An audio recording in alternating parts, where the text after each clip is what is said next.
సూర్యాపేట జిల్లా Nuthankal police station ముందు ఆందోళన నెలకొందని చెప్పొచ్చు. ఎవరైతే కటారి రాముని అకారణంగా కూడా పోలీసులు చిత్తకబాదాన్ని చూసి కూడా ఆ రాము బంధువులంతా కూడా పోలీస్ స్టేషన్ ముందు ధర్నా చేస్తున్నటువంటి పరిస్థితి కనిపిస్తుంది.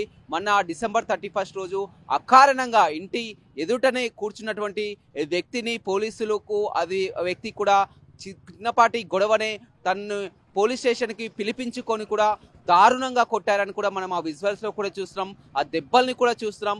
నేనేమైనా హత్య చేశానా, ఏమైనా దొంగతనాలు చేశానా, ఎందుకు ఈ విధంగా కొట్టారని కూడా ఆ బాధితుడు ఆందోళన చేస్తున్నటువంటి పరిస్థితి కనిపిస్తుంది. ఎవరైతే ఉన్నారో ఎస్ఐ మహేంద్రనాథ్ తో పాటు కూడా కానిస్టేబుల్ మనోజ్, నవీన్ రెడ్డి ఇద్దరిని కూడా సస్పెండ్ చేయాలని కూడా గత నిన్నటి నుంచి కూడా వారు చెప్పడం జరిగింది. అయితే వారిపై చర్యలు తీసుకుంటాం, విచారణ చేస్తామని కూడా ఉన్నతాధికారులు చెప్పడం జరిగింది. అయినా కానీ ఎలాంటి చర్యలు తీసుకోకపోవడంతో ఆ బంధువులంతా కూడా, ఆ బాధిత బంధువులంతా కూడా పోలీస్ స్టేషన్ ఎదుట, నూతన్కల్ పోలీస్ స్టేషన్ ఎదుట ఆందోళన చేస్తున్నారు. పెద్ద ఎత్తున నినాదాలు చేస్తున్నారు. పోలీసులకు వ్యతిరేకంగా నినాదాలు చేస్తున్నటువంటి పరిస్థితి కనిపిస్తుంది. ఎందుకంటే ఏదేమైనప్పటికీ కూడా ఒక అకారణంగా ఎలాంటి గొడవ చేయని ఒక వ్యక్తిని పోలీస్ స్టేషన్కి తీసుకెళ్లి ఈ విధంగా కొట్టడం ఏంటని కూడా ప్రతి ఒక్కరు దీన్ని ఖండిస్తున్నటువంటి పరిస్థితి అయితే కనిపిస్తుందని చెప్పవచ్చు. ప్రస్తుతం పోలీస్ స్టేషన్ ఎదుట ఆందోళన కొనసాగుతూనే ఉంది. పోలీసులు కొట్టినటువంటి దెబ్బల్ని మీడియాకు చూపిస్తున్నారు. ఆ వ్యక్తిని ఏ విధంగా ఒళ్ళు మొత్తం కూడా మనం చూస్తున్నాం. ఆ చేతిపై కూడా అదే విధంగా మొత్తం కూడా ఎక్కడికక్కడ గాయాల పాలైనటువంటి పరిస్థితి అయితే నెలకొందని చెప్పవచ్చు. తనను అకారణంగా ఎందుకు కొడతారని కూడా నిన్నటి నుంచి కూడా ఆ బాధితుడు చెప్తున్నారు. ప్రస్తుతం మాత్రం నూతన్కల్ పోలీస్ ఎదుట మాత్రం ఆందోళన ఉద్రిక్తం నెలకొంది. నా భర్త రాము, ఆయన ఏ తప్పు చేయకపోయినా ఆయన తీసుకొచ్చి ఇష్టం వచ్చినట్టు కొట్టి నైట్ మొత్తం స్టేషన్ లో ఉంచి నా భర్తని ఈ విధంగా చేసిర్రు. నాకు 3 ఆడపిల్లలు.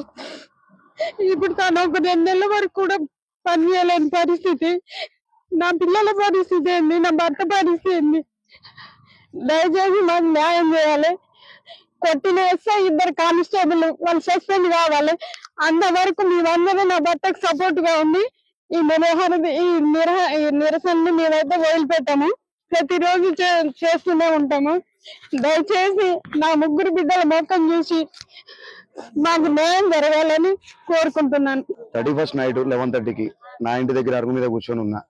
నేను నా 2 మామయ్యలు, మా 3 కూర్చొని ఉంటే 2 కానిస్టేబుల్ రైడింగ్ అని వచ్చేసి ఒక ఆయన వీడియో తీసి ఒక ఆయన మాటలతో మమ్మల్ని రెచ్చగొడుతూ, ఇక్కడ ఎందుకు కూర్చున్నారంటే మా వాళ్ళు చర్చికి వెళ్తారు, నైట్ మాస్ ఉంది, వాళ్ళు లేడీస్ బట్టలు మార్చుకుంటున్నారు, వాళ్ళు వెళ్ళిపోతాం బ్రదర్, మేము ఏమైనా న్యూస్ చేయట్లేదు కదా, మా ఇంటి దగ్గర మేము కూర్చున్నామంటే ఆ 2 కానిస్టేబుల్ ఎస్ఐ గారికి కాల్ చేసి రక్షక తెప్పించుకొని నన్ను అందులో రక్షకులు కొట్టి అలా కుక్కి తీసుకొచ్చి నన్ను విచక్షణారహితంగా ఒక 60-70 దెబ్బలు నన్ను ఎందుకు కొట్టాల్సి వచ్చిందంట నన్ను.